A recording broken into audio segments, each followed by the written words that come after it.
Hello everyone. तो आज हम पढ़ने वाले हैं हिमाचल प्रदेश 2024-25 के बजट के बारे में।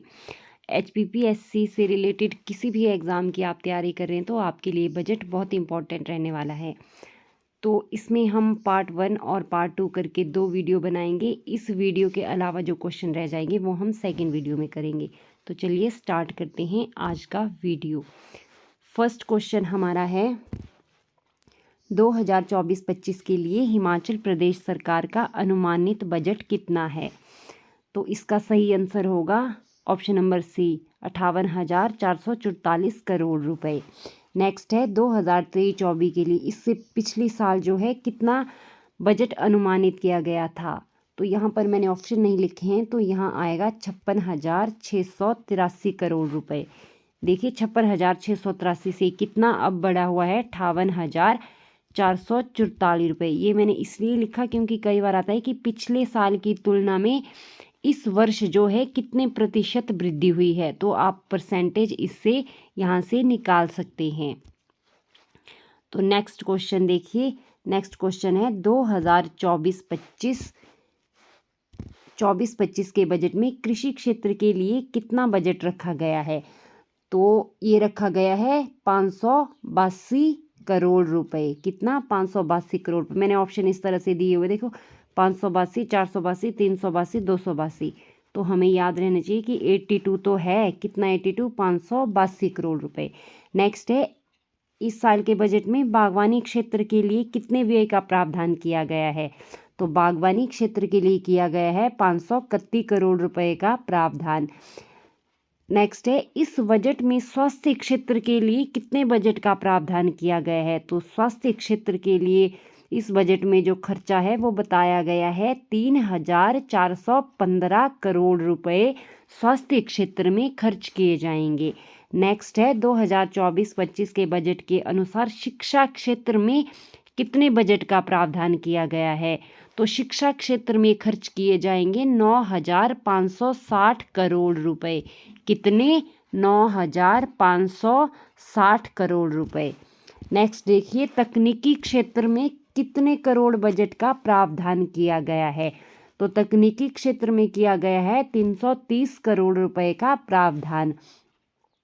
नेक्स्ट है इस बजट में सामाजिक सुरक्षा, महिला, बाल एवं अन्य पिछड़े वर्गों के कल्याण के लिए कितने रुपए प्रस्तावित किए हैं। तो इस क्षेत्र में जो पैसा खर्च होगा इसका सही आंसर रहेगा ऑप्शन बी 2,457 करोड़ रुपए। नेक्स्ट है खाद्य उत्पादन के लिए इस बजट 2024-25 के बजट के अनुसार कितने रुपए खर्च किए जाएंगे।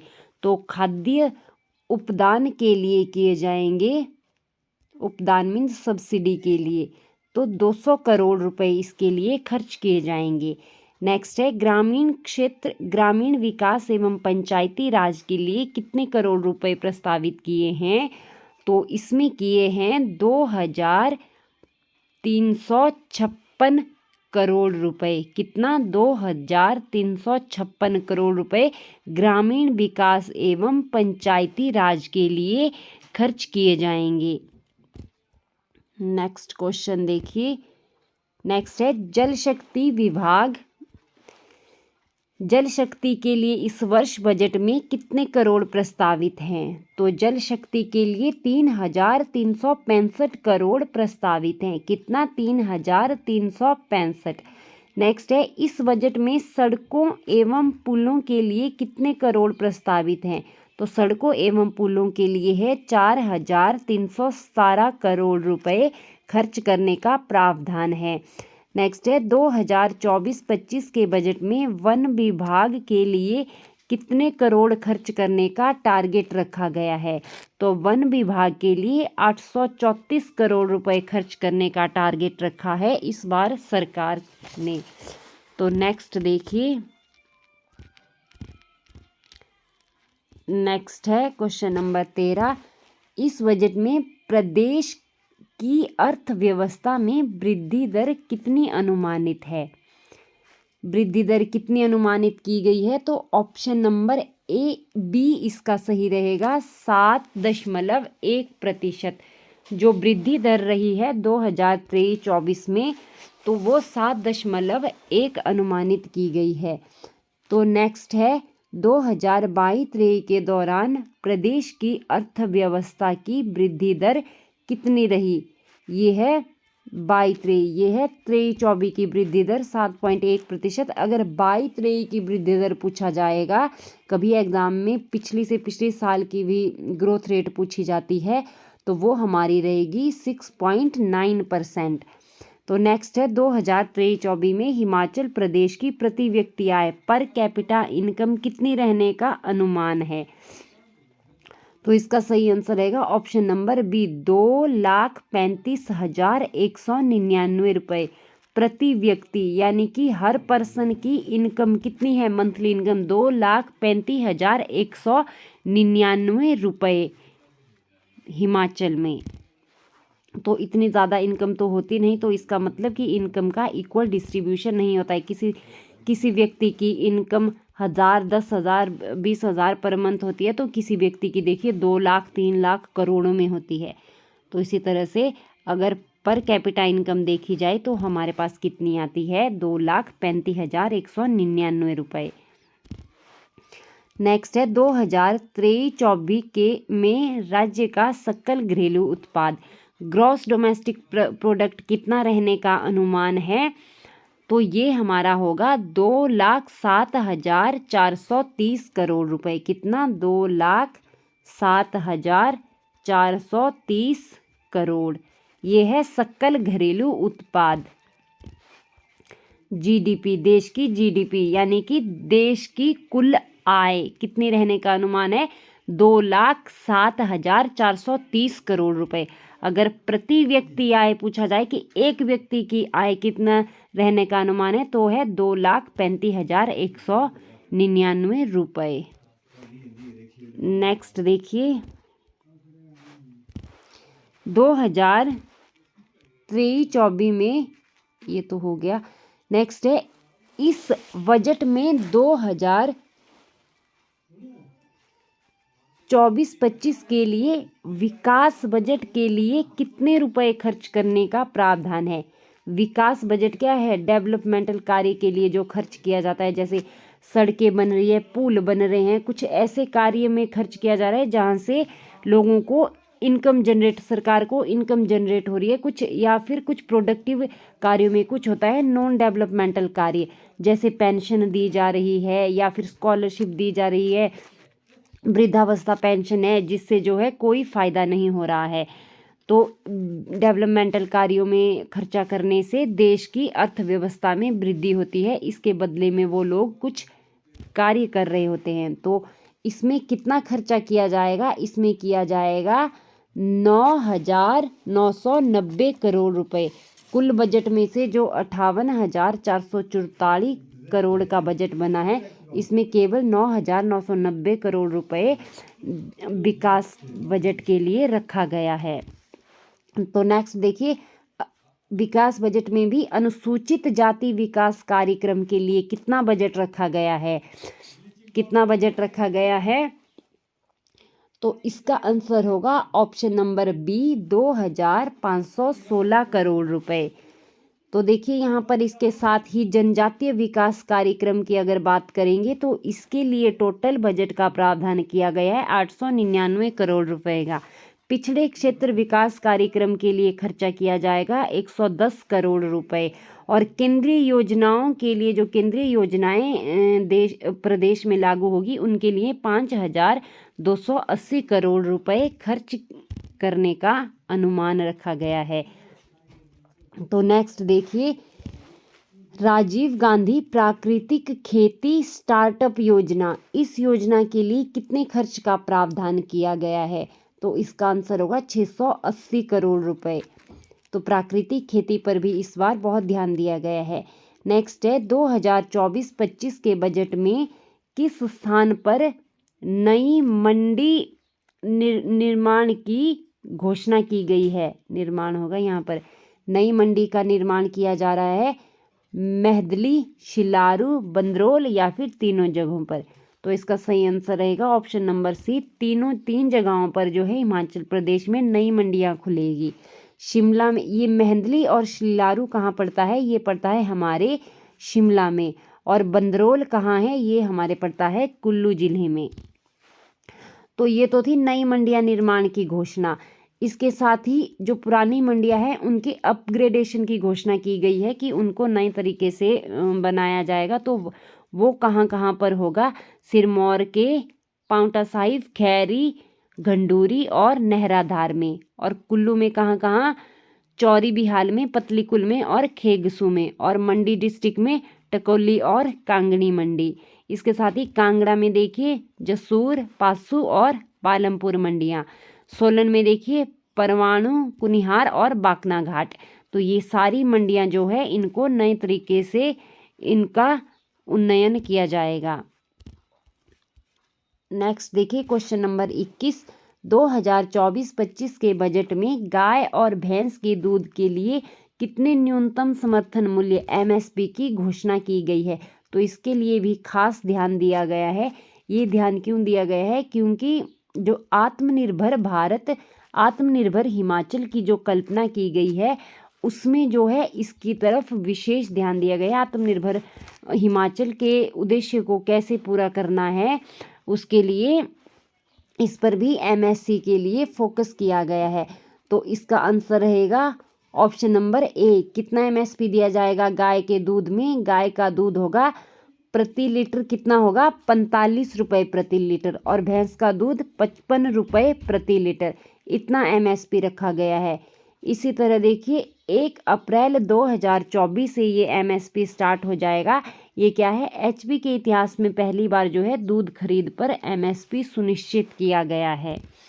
नेक्स्ट क्वेश्चन देखिए, किस योजना के अंतर्गत 2024-25 के दौरान कांगड़ा के डगवार में, ये याद रखना है, कांगड़ा के डगवार में 1.5 LLPD मतलब lakh litre per day, 1.5 lakh litre per day की क्षमता वाले full automated milk and milk product plant की स्थापना की जाएगी? तो इसका आंसर होगा ऑप्शन नंबर सी, हिमगंगा योजना। क्वेश्चन घुमा के भी आ सकता है कि जो हिमगंगा योजना की स्थापना की जा रही है उसकी क्षमता कितनी है? तो कितनी है? 1.5 लाख लीटर पर डे। और ये किस तरह की है? Full automated milk and milk product plant. तो कहाँ पर स्थापना की जाएगी? कांगड़ा के डगवार में। एक क्वेश्चन में ही 3-4 क्वेश्चन हमारे बन रहे हैं। हिमगंगा योजना देखिए, इस प्लांट की क्षमता जो है बढ़ाकर 3 लाख लीटर पर डे की जाएगी और अत्याधुनिक तकनीक से दूध का पाउडर बनाया जाएगा जिससे लंबे समय तक उसको जो है प्रिजर्व करके रखा जा सकता है। नेक्स्ट है, इस बजट में मिल्क प्रोसेसिंग प्लांट किन जिलों में स्थापित करने की घोषणा की गई है? तो ये मिल्क प्रोसेसिंग प्लांट और घोषणा तो की गई है, कितने करोड़ खर्च होंगे इसमें? 50 करोड़ खर्च होंगे मिल्क प्रोसेसिंग प्लांट में। तो ये स्थापित किए जाएंगे ऊना और हमीरपुर में। नेक्स्ट है, कृत्रिम गर्भाधान प्रशिक्षण केंद्र कहाँ स्थापित किया जाएगा? तो ये किया जाएगा सोलन के दाड़ला घाट में। इसकी स्थापना किस उद्देश्य से की जाएगी? ताकि पशुपालकों को जो है उत्तम नस्ल के पशु उपलब्ध हो। उत्तम नस्ल के यानी अगर गाय हो तो गाय अच्छा दूध देने वाली हो, भैंस हो तो भैंस भी अच्छा दूध, ज़्यादा दूध देने वाली भैंसें हों। इस तरह से उत्तम किस्म की जो है नस्ल वहाँ पर पशुओं की मिलेगी। नेक्स्ट देखिए, इस बजट में कृषि क्षेत्र के लिए कितने करोड़ रुपए प्रस्तावित हैं? तो कृषि क्षेत्र के लिए देखिए 582 करोड़ रुपए रखा गया है। तो कृषि क्षेत्र में इतना खर्चा होगा। नेक्स्ट, 2024-25 के दौरान बागवानी क्षेत्र में कितने व्यय की घोषणा की गई है? तो बागवानी क्षेत्र में देखिए, ये मैंने ऑप्शन यहाँ पर ये नहीं लिखा है, ये आएगा 531 करोड़ रुपए। नेक्स्ट देखिए, मछुआरों की आय बढ़ाने की मकसद से सेंटर ऑफ एक्सीलेंस के रूप में एक नए कार्प फिश फार्म की स्थापना की जाएगी। और ये कहाँ पर की जाएगी? ये की जाएगी हमीरपुर में। तो ये भी आ सकता है कि हमीरपुर में मछुआरों की आय बढ़ाने के लिए सेंटर ऑफ एक्सीलेंस की स्थापना किस रूप में की जा रही है? कार्प फिश फार्म के रूप में। नेक्स्ट देखिए कहाँ पर की जा रही है? हमीरपुर में। नेक्स्ट देखिए ब्रूड बैंक की स्थापना कहाँ की जाएगी? तो ये की जाएगी नालागढ़ में। कहाँ पर की जाएगी ब्रूड बैंक की स्थापना? नालागढ़ में। और किस लिए की जाएगी? नालागढ़ में जो है फिश सीड फार्म में 5 करोड़ रुपए की लागत से इसकी स्थापना की जाएगी। और इसके साथ साथ और फिश से रिलेटेड किस तरह के क्वेश्चन आ सकते हैं? इसमें देखिए 10 लार्ज बायोफ्लॉक फिश प्रोडक्शन और 10 स्मॉल बायोफ्लॉक फिश प्रोडक्शन, ये यूनिट स्थापित की जाएगी। कितने लार्ज और कितने स्मॉल, ये क्वेश्चन आ सकता है। 10 लार्ज और 10 स्मॉल बायोफ्लॉक फिश प्रोडक्शन। तो इसके साथ देखिए 2 new ice plants will be set up, 2 नए आइस प्लांट भी सेटअप किए जाएंगे। इसके साथ ही 150 new trout fish production unit और 2 न्यू ट्राउट हैचरीज की स्थापना की जाएगी। और ये किस लिए की जाएगी? ये की जाएगी कोल्ड एरियाज में, निजी क्षेत्र में ट्राउट मछली का उत्पादन बढ़ाने के लिए। तो ये भी याद रखना है। नेक्स्ट देखिए हिमाचल में होम स्टे यूनिट्स को किस एक्ट के अधीन लाया गया है? तो हिमाचल प्रदेश, तो इसको लाया गया है, ये डायरेक्ट मैंने एक ही आंसर ऑप्शन लिखा है क्योंकि ऑप्शन बहुत बड़ा था। तो ये देखिए किस एक्ट के अधीन ये आएगा? ये आएगा Himachal Pradesh tourism development and registration act के तहत। इसमें क्या होगा? होम स्टे यूनिट्स क्या होता है? जैसे जो बाहर से हिमाचल में घूमने के लिए आते हैं वो यहाँ पर 1 नाइट के लिए 2 नाइट के लिए जितना भी स्टे करते हैं वो होती है हमारी होम स्टे यूनिट्स। तो पर्यटकों को प्रवास के दौरान जो है बेहतर सुविधाएं प्रदान करने के लिए इनको जो है इस एक्ट के अधीन लाया गया है। नेक्स्ट है एचपी में दिव्यांगजनों की उच्च शिक्षा के लिए कहाँ पर centre of excellence for education of दिव्यांगजन की स्थापना की जाएगी? तो ये की जाएगी कंडाघाट में। इसमें देखिए institute for children with special disabilities ICSA ढली में जो है इसको भी इस केंद्र में स्थानांतरित किया जाएगा। और इसमें क्या हो सकता है? 0 से 27 वर्ष की आयु तक के जो है दिव्यांग बच्चों को आवासीय सुविधाएं, खेल मैदान और अन्य फैसिलिटीज दी जाएगी। और कंडाघाट में ही आदर्श नशा निवारण केंद्र की स्थापना की जाएगी। और इस केंद्र में क्या क्या फैसिलिटीज दी जाएगी? यहाँ पर लाइब्रेरी होगी, जिम होगा, इंडोर और आउटडोर खेलों की भी सुविधाएं दी जाएगी। नेक्स्ट देखिए इसमें हमने थोड़ा सा अब समरी टाइप में दिया हुआ है जो भी बजट में इम्पोर्टेंट उसमें तथ्य थे। तो देखिए फर्स्ट में क्या है? आने वाले 10 वर्षों में जो है समृद्ध और आत्मनिर्भर हिमाचल की परिकल्पना के लिए कुछ प्रमुख बिंदु बजट में प्रस्तुत किए गए हैं मुख्यमंत्री के द्वारा। तो वो कौन कौन से हैं? देखिए आत्मनिर्भर हिमाचल, समृद्ध किसान हिमाचल, हरित और स्वच्छ हिमाचल, बिजली राज्य हिमाचल, पर्यटन राज्य हिमाचल, कुशल और दक्ष हिमाचल, स्वस्थ एवं शिक्षित हिमाचल, निवेशक मित्र हिमाचल, नशा मुक्त हिमाचल, अवैध खनन मुक्त हिमाचल और समृद्ध और संपन्न हिमाचल। तो ये 10 पॉइंट एग्जाम में पूछे जा सकते हैं कि इनमें से कौन इसमें नहीं है, तो ये आपने याद करना है। नेक्स्ट देखिए एचपी बजट में थोड़ा सा उसमें राष्ट्रीय अर्थव्यवस्था के बारे में भी बताया गया है, इंडियन इकोनॉमी के बारे में। तो देखिए 2023-24 में भारतीय अर्थव्यवस्था की वृद्धि दर कितनी अनुमानित की गई है? तो ये की गई है 7.3%। तो प्रदेश की वृद्धि दर कितनी अनुमानित की गई है? ग्रोथ रेट, तो ये की गई है 7.1%। ये आएगी हमारे एचपी की और ये आएगी इंडिया लेवल की। तो सभी क्षेत्रों में इंडिया लेवल में जो है सभी क्षेत्रों में 5% या इससे अधिक वृद्धि दर अनुमानित की गई है। सभी क्षेत्र यानी इंडस्ट्री, सर्विस, सब कुछ मगर कृषि क्षेत्र को अगर देखा जाएगा तो कृषि क्षेत्र की ग्रोथ रेट ओनली 1.8% अनुमानित की गई है। यानी कि कृषि क्षेत्र हमारा जो है बहुत धीमी गति से ग्रो कर रहा है। अब देखिए प्रदेश अर्थव्यवस्था में अगर 22-23 में बात करें तो 22-23 के दौरान हमने क्वेश्चन में भी पढ़ा कि ग्रोथ रेट अर्थव्यवस्था की 6.9% है और 23-24 में कितनी रही है, पिछली साल 7.1% अनुमानित की गई है।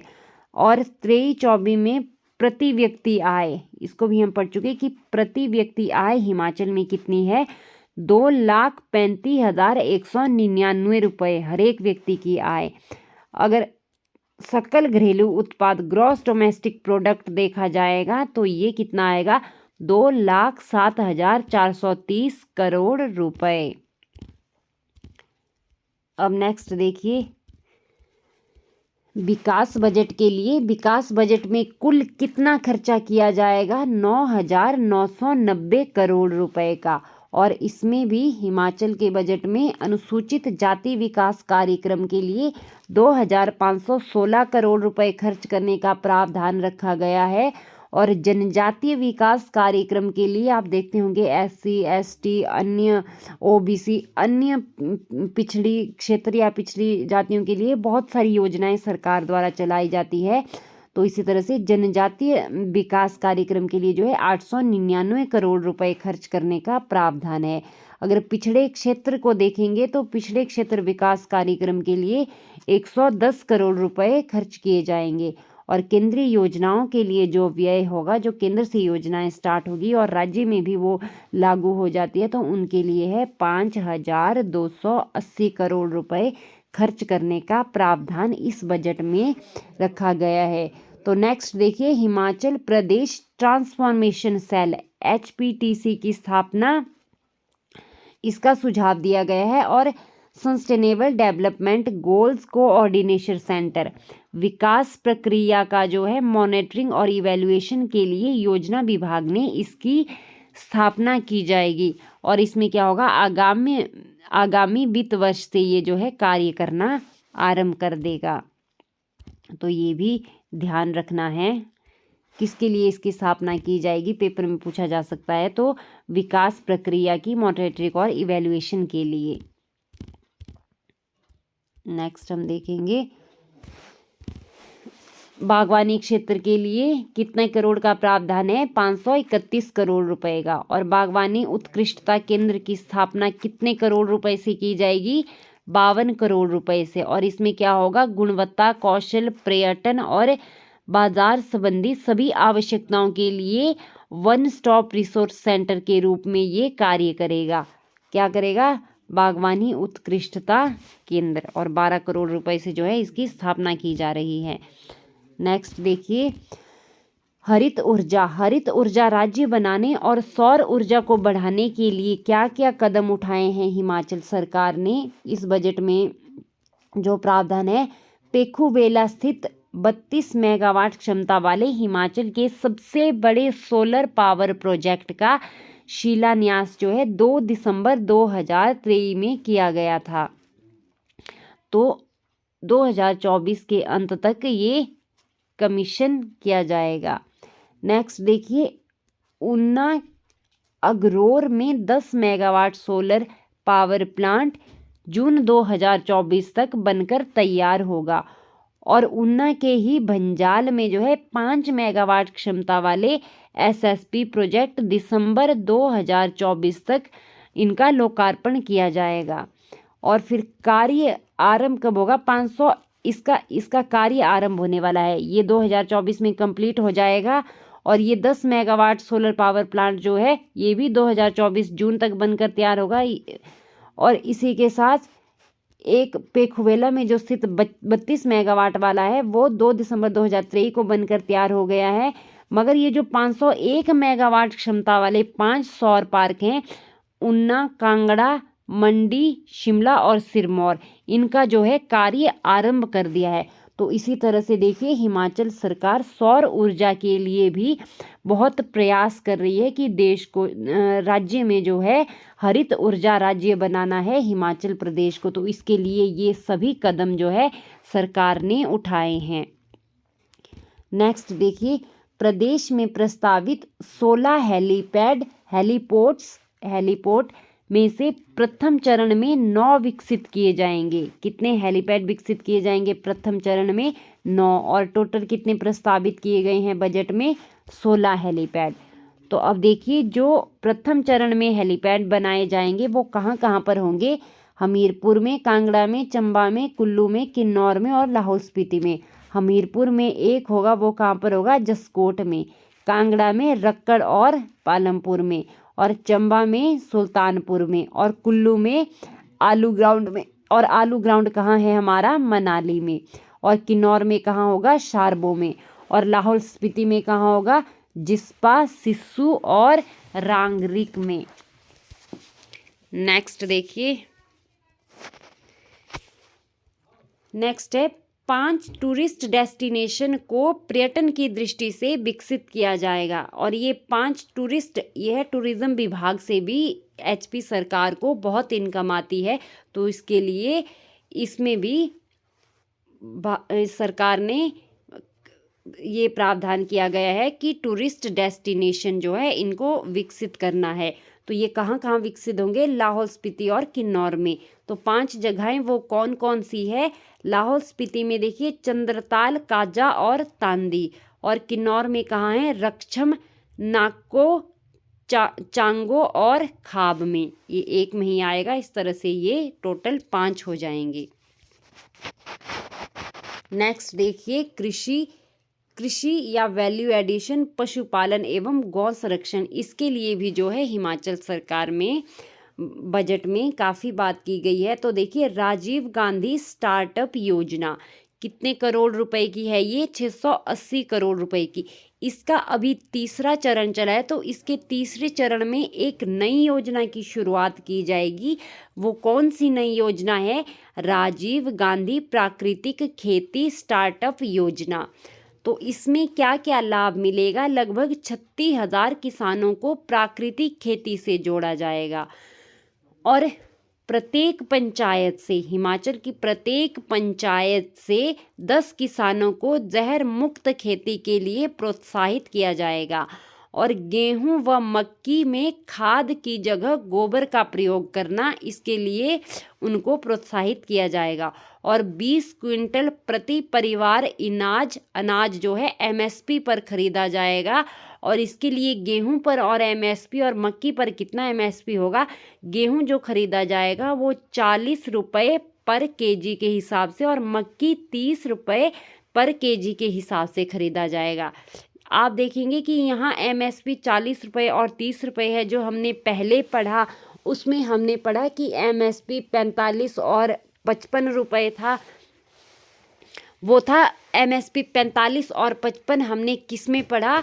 वो हमने पढ़ा गाय के दूध में 45 एमएसपी 45 रुपये पर लीटर, और भैंस के दूध में 55 रुपये पर लीटर। इस तरह से ये याद रखना है। और गेहूं पर ये 40 रुपये और 30 रुपये।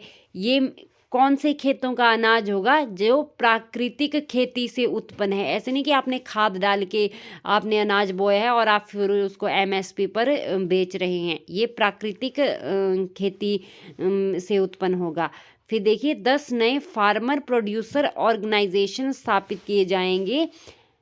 एफपीओज ये भी गठित किए जाएंगे कृषि क्षेत्र में बढ़ावा देने के लिए। तो इसी के साथ नेक्स्ट देखिए, कुछ योजनाएं जो सरकार की है इस बार की। राष्ट्रीय गोकुल मिशन, इसके तहत जो है ऊना के बसाल में डेनमार्क की तकनीक की मदद से 44 करोड़ रुपए की लागत से एक उत्कृष्टता केंद्र स्थापित किया जाएगा। क्या स्थापित किया जाएगा? उत्कृष्टता केंद्र। और कहाँ पर? ऊना के बसाल में। एक एक पॉइंट याद रखना है, क्वेश्चन में कुछ भी पूछा जा सकता है। भेड़ बकरी पालक प्रोत्साहन योजना क्या है? भेड़ बकरी पालक प्रोत्साहन योजना। इसमें क्या किया जाएगा? भेड़ बकरियों के लिए एफएमडी वैक्सीनेशन शुरू करने के लिए तथा ऊन की समस्याओं के निदान के लिए ये योजना स्टार्ट की जाएगी, भेड़ बकरी पालक प्रोत्साहन योजना। फिर देखिए स्टेट लेवल टास्क फोर्स का गठन किया जाएगा। ये किस लिए किया जाएगा? बेसहारा पशुओं की समस्या से निदान के लिए। फिर देखिए मुख्यमंत्री सुख आरोग्य योजना, ये किस लिए स्टार्ट की जाएगी? 70 वर्ष से अधिक आयु के ऐसे कृषक एवं वृद्ध जो आयकर न दे रहे हों और साथ में पेंशन भी नहीं ले रहे हों, उनको जो है मुफ्त चिकित्सा सुविधा उपलब्ध करवाई जाएगी इस मुख्यमंत्री सुख आरोग्य योजना के तहत। नेक्स्ट देखिए